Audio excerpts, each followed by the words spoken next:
Amigos de Galán en Libertad, bienvenidos una vez más a mi canal, su canal. Hoy les traigo un interesante tema con una persona querida, una profesora intelectual dominicana, que nos hablará acerca de ciertos mitos alrededor de la figura del dictador dominicano Rafael Leónidas Trujillo y esa época que dominó con mano dura, mano de hierro, a toda esta población. Así que de inmediato paso a la entrevista con nuestra invitada de hoy, la maestra historiadora dominicana María Filomena. Veamos.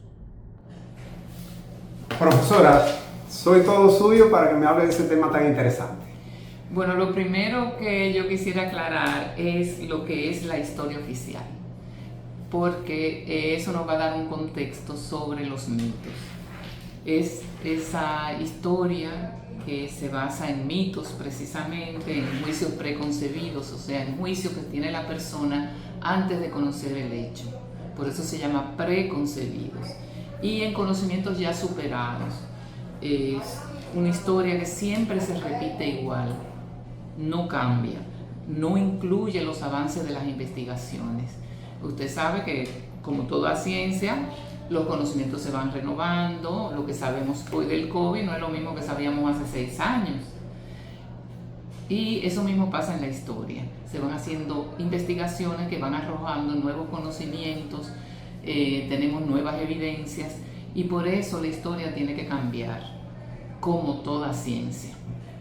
Entonces, esa historia oficial está presente en los libros de texto, en el currículum, en los medios de comunicación, en los nombres de las calles y en las estatuas. Nosotros vivimos rodeados de historia oficial, sin darnos cuenta. La historia científica es aquella que se basa en una investigación científica, que sus conocimientos son verificados, que hay evidencia de que eso ocurrió, de que eso es así. Y son modificables y ampliables, como en toda ciencia. ¿Por qué? Bueno, porque lo que es verdad hoy no necesariamente será mañana.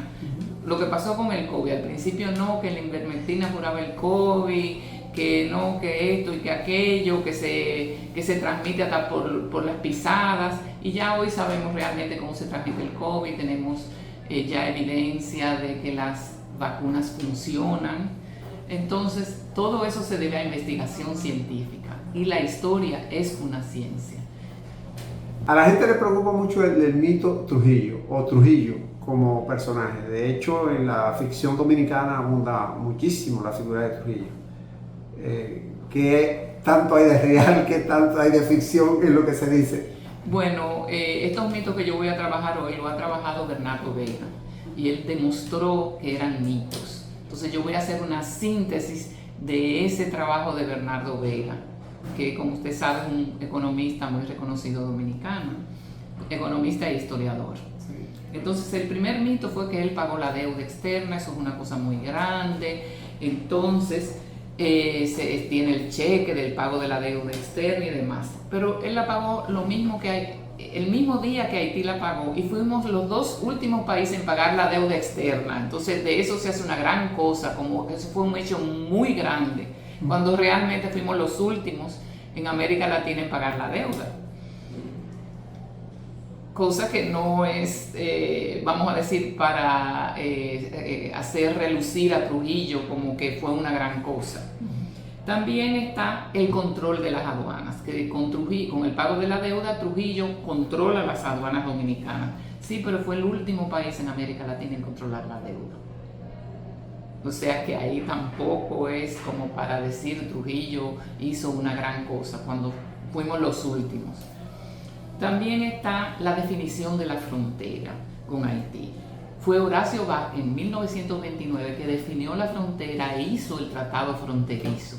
Ahora, ¿qué fue lo que hizo Trujillo en 1936? Él le cede a Haití todo el terreno de la miel, sin pasar por el Congreso y sin nada. O sea, él cede territorio dominicano, enajena territorio dominicano a Haití. Pero sin embargo se le pone como que él fue que definió la frontera, que tiró los límites, que eso se respetó. Cuando él hizo una cosa no solamente antipatriótica, sino inconstitucional, porque eso no pasó por ningún sitio, simplemente lo cedió para que tuvieran los asilados en Haití, que eran sus opositores, lo tuvieran en otro sitio lejos de la frontera. Él hizo ese acuerdo con el gobierno haitiano.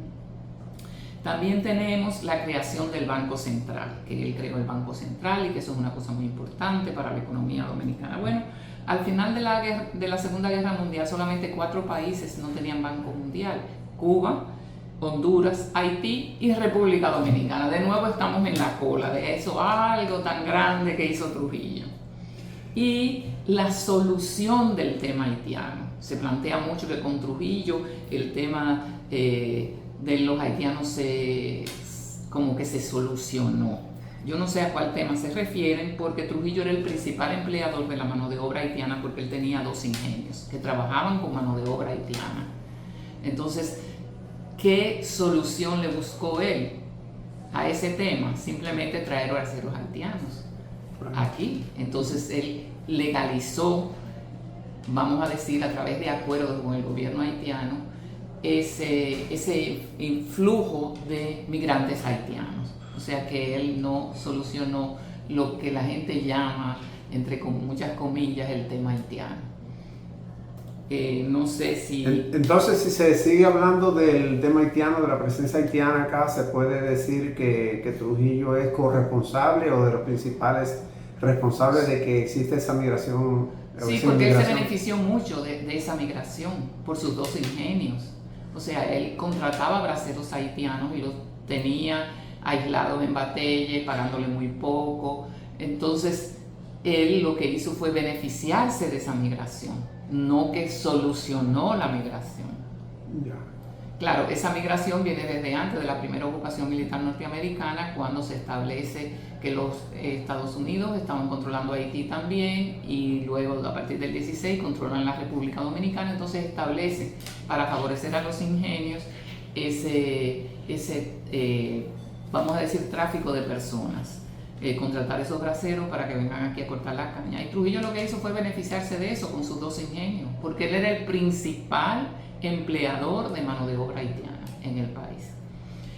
Está otro tema, que es que Trujillo hizo crecer la economía, que el país se desarrolló económicamente. Entonces sí, para beneficio de él y de su familia, porque el 42% del PBI dominicano estaba controlado por él y su familia, con las empresas y las industrias que él tenía. Entonces no fue que él desarrolló el país, sino la economía particular de él y de su familia. Eso fue lo que él hizo, porque todas las industrias que habían eran de Trujillo y él controlaba la agropecuaria también.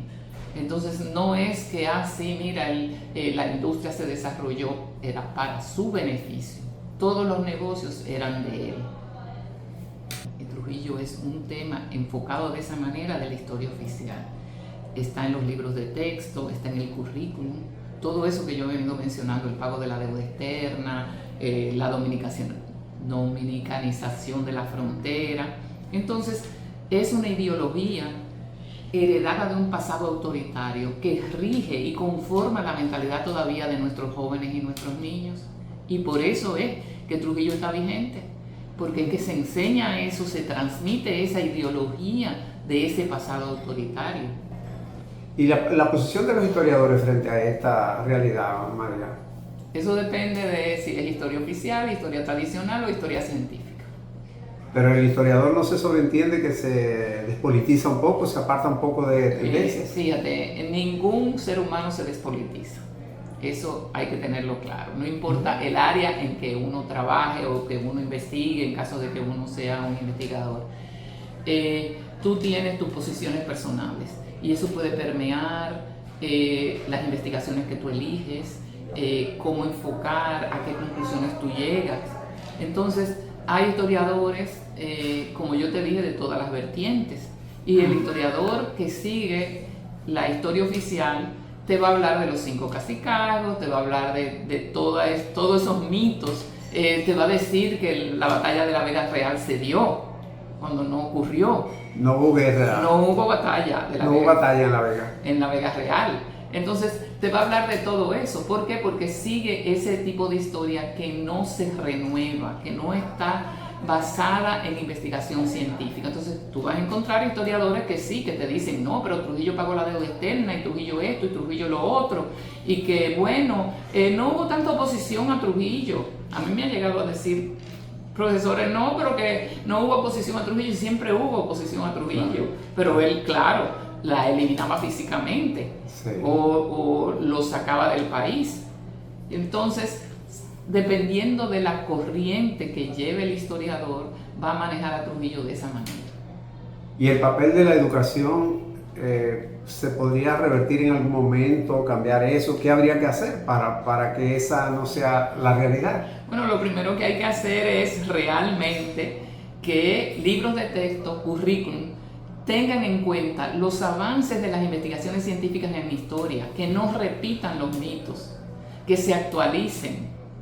Entonces, una vez eso ocurra, se le va a enseñar a los niños y a los jóvenes otra cosa que no sea esa historia oficial. Porque es que desde que uno abre un libro de texto, uno ve lo primero los 5 cacicazgos. Y eso no existe, eso es historia oficial. Porque no existieron como tal los 5. No, eran más de 30. ¿Eran más de 30? Sí, porque no eran esos cacicazgos que vemos en los libros. Ese mapa fue hecho en 1905 por Casimiro Nemesio de Moya, basándose en informaciones de un cronista de India, Pedro Martín de Anglería, que nunca vino a América. Si tú coges a las casas, que él sí recorrió la isla, sí conoció la sociedad taína, él te va a describir otra realidad. Entonces los caciques eran los jefes de aldeas. No eran esos cacicazgos tan grandes. Además, con una frontera. La frontera es un concepto europeo que los amerindios no conocían. Entonces podríamos decir que la historia oficial tiene mucho de ficción. Sí, de mitos. Está llena de mitos. No se cuestiona, no es una visión crítica. No pone ojos a la investigación científica. Al contrario, la deja de lado. Una pregunta que siempre me hago es, ¿cómo estamos escribiendo la historia de hoy? Lo que está ocurriendo hoy, cuando nuestros descendientes la vean, ¿tendrán la realidad? Eso depende, si hay investigación científica o si se siguen los mitos, porque la base de toda ciencia es producir conocimiento científico, pero sobre una investigación científica que tiene sus reglas, que no se pueden violar.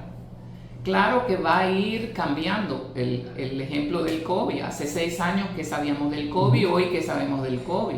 Entonces no podemos decir que si escribimos una historia hoy, de aquí a 20 años va a quedar igual. Eso no es cierto. No ocurre en ninguna ciencia. ¿Y la prensa puede o no ayudar en eso? Sí, los medios de comunicación son los principales, vamos a decir, reproductores de esa historia oficial. Nada más hay que ver las redes sociales, hay que entrar a las páginas web, hay que ver lo que se dice en la radio y en la televisión, que son personas que no tienen una formación en historia desde el punto de vista científico, sino que opinan, y ya porque sale en un periódico o sale en la radio o en la televisión, la gente piensa que es verdad. Sí. Pero no se le ha hecho realmente la pregunta, bueno, ¿usted de dónde saca esos datos? ¿Qué evidencia tiene para afirmar? Entonces usted no va a mandar a construir su casa a una persona que no tiene instrucción, que no tiene una formación para construir una casa. Claro. Y la posición de la iglesia, para decirlo de forma general, la iglesia como tal, en esto de tejer la historia y de contar la historia y de dejar bases para interpretar lo que ocurre. Bueno, la misión de la iglesia no es precisamente la investigación científica. Es la fe, es la religión, es las creencias. Entonces, en la iglesia, dependiendo de la iglesia que uno...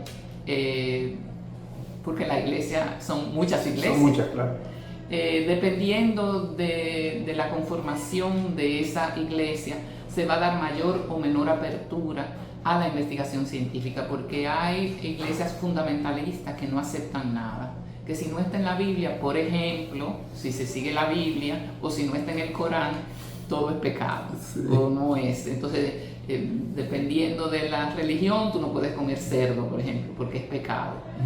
Si es la Iglesia Católica, por ejemplo, que es la mayoritaria en nuestro país, tú encuentras varias corrientes. Tú encuentras muy buenos historiadores que han sido sacerdotes. Menciona a Antonio Lluveres, que partió. Hay muy buenos historiadores, pero también hay personas que no necesariamente son investigadores en la historia. Y emiten opinión, y porque es un sacerdote, pues ya se piensa que es verdad. ¿Cuál sería entonces el mensaje a la juventud? Que cuestionen todo. La juventud está para eso, para decir, hey, esa evidencia que tienes, dime, ¿de dónde sacas eso? Porque esa es la juventud cuestiona todo. Y lo están haciendo ahora mismo en las aulas, usted que está muy ligada a la formación de los maestros y demás. Lo que ocurre es que cuando yo llego al aula y empiezo a decirle que no había 5 cacicazgos, pues le produce un conflicto cognitivo inmediatamente. Una vez ellos sobrepasan ese conflicto cognitivo, ya ellos ven con otros ojos, porque la historia dominicana está llena de mitos.